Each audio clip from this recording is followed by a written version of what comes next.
নিজের জন্মদিনের রান্নাবান্না নিজেই করে খেলাম। দিনটা ছিল ৭ই ডিসেম্বর। হাজব্যান্ড কিন্তু মনে করে ছুটি নিয়ে বাড়ি এসেছিল এবং রাত ১২টার পরে আমাকে একটা কিটক্যাট দিয়ে উইশও করেছিল হ্যাপি বার্থডে। আর মামামের জন্য একটা চকলেট নিয়ে এসেছিল, সেটা তো মামামকে দিয়েই দিলাম। আর এদিকে দেখো, বর খুঁজে খুঁজে দেশি মুরগি নিয়ে এসেছে, সেটাই রান্না করব। রান্নাবান্না করে তারপরে স্নান করব।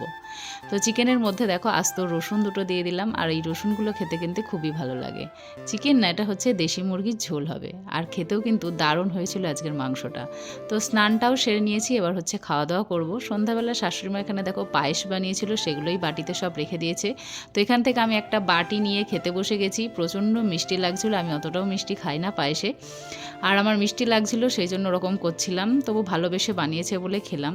তারপরে দেখো সন্ধ্যাবেলা মাম্মাম বাজারে গেছিলো, আর মেয়ের বায়না যে মাকে কেক কাটতেই হবে, সেই জন্য এখানে কেক দিয়ে ক্যান্ডেল দিয়ে আমি একটু ডেকোরেট করেছি। এখন মা মেয়ে দুজন মিলে কেক কেটে নিচ্ছি।